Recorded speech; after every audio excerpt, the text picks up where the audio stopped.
Hi, thank you for watching Digging to China. I'm Dong Shang. Last Monday, shares of China Evergrande Group tumbled almost 20% after the firm said there was no guarantee it would have enough funds to meet debt repayments. The 30-day grace period of a coupon payment of more than $82 million came to an end on Monday. In a filing late on Friday, November 3rd, Evergrande said it had received a demand from creditors to pay about $260 million. As a result, the government of Guangdong province, where the company is based, summoned Evergrande chairman Xu Jiaying, and it later said in a statement it would send a working group to the developer at Evergrande's request to oversee risk management, strengthening internal controls, and maintain normal operations.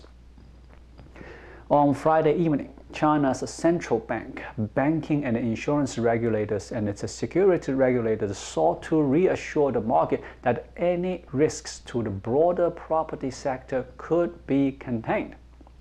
The People's Bank of China said short-term risks caused by a single real estate firm will not undermine market fundraising in the medium and the long term, adding that housing sales, land purchases, and financing have already returned to normal in China. The Federal Reserve is warning that the spillover effects from a worsening debt crisis in the Chinese real estate sector could roil global financial markets and damage economic growth, including that of the United States. The warning came in the Financial Stability Report issued twice a year by the U.S. Central Bank. The most recent report, which was published in early November, specifically mentioned the China Evergrande Group. Previous versions of the report have noted concerns about high levels of debt among Chinese companies. Evergrande has become the symbol of an ongoing effort by the Chinese government to force large companies to share heavy debt burdens. The Chinese government has created new restrictions that make it difficult or impossible for companies like Evergrande to roll over their debts as they come due by simply taking out new loans. As a result, many are trying to sell off assets to pay down their debts. Forcing large Chinese firms to deleverage is considered a worthy goal. The excessive debt of Chinese business has injected far too much risk into the Chinese economy. However, experts consulted by the Fed said they were concerned that the Chinese government might miscalculate, cracking down too tightly and precipitating a crisis that Beijing cannot control. Evergrande's share price has plummeted, and the rates that investors are demanding on existing bonds have skyrocketed.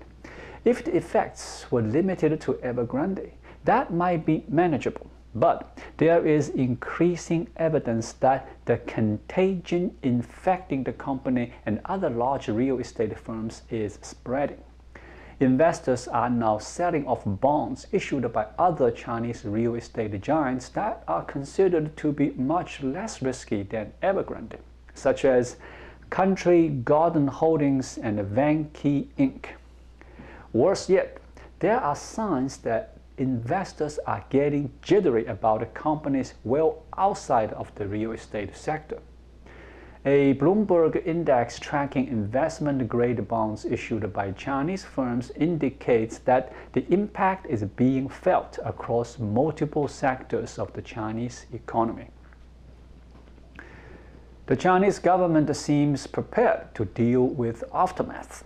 The People's Bank of China on Friday hinted that it will let the market handle the offshore restructuring, blaming Evergrande's predicament on poor management and blind expansion.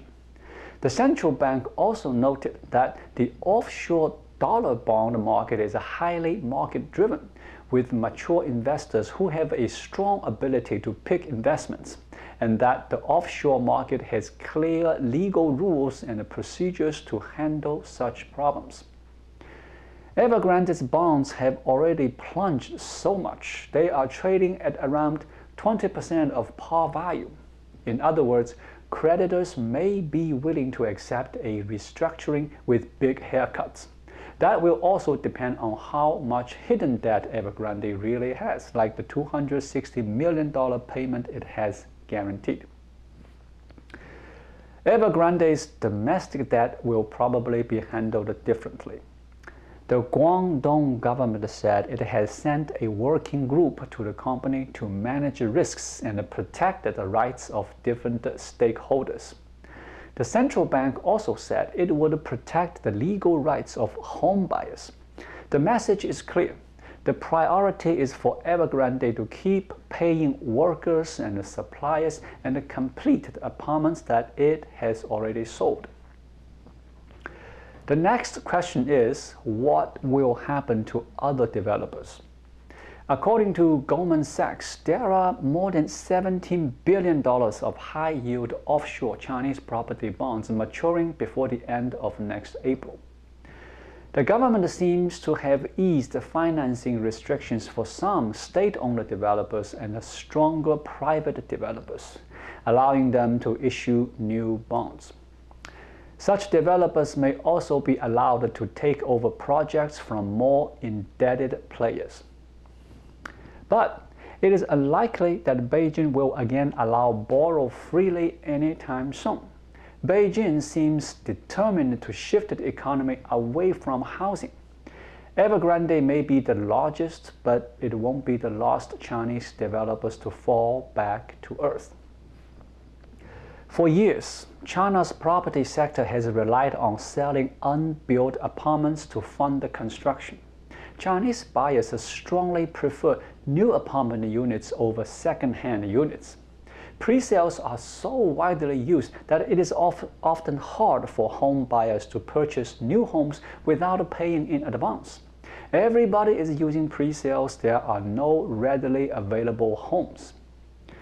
According to the National Bureau of Statistics, pre-sales and deposits were developers' biggest funding sources in both 2019 and 2020, accounting for more than twice the money raised from bank loans. While bank loans and bonds usually have an annual interest of at least 5%, capital raised from pre-sales is entirely interest-free. When times were good, it supercharged growth, but a downward housing market and high debt levels have forced some of the nation's largest developers to put construction on hold.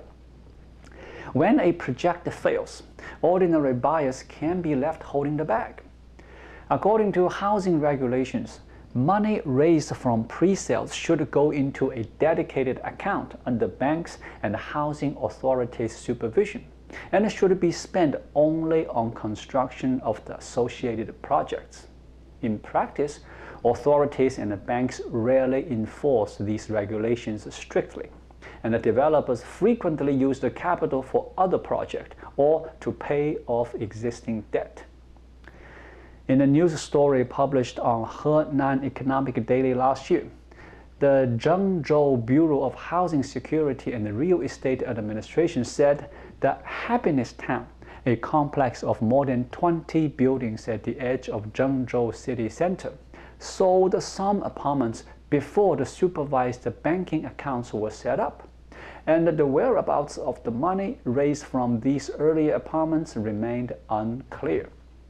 The administration refused to disclose detailed financials of these supervised accounts, telling the local paper that it would need permission from the banks and the developer. Hundreds of Happiness Town home buyers have posted videos on short video platform as like Weibo and TikTok to document their hopes, struggles, tears, sorrows, and pains. In one video receiving more than 300 likes, a 75-year-old home buyer wept, saying that the government will not just abandon us. Will it? We will see. Thank you for watching. Please leave a comment and subscribe to my channel. Just click the subscribe button right here. I'll see you again shortly. Until then, be well.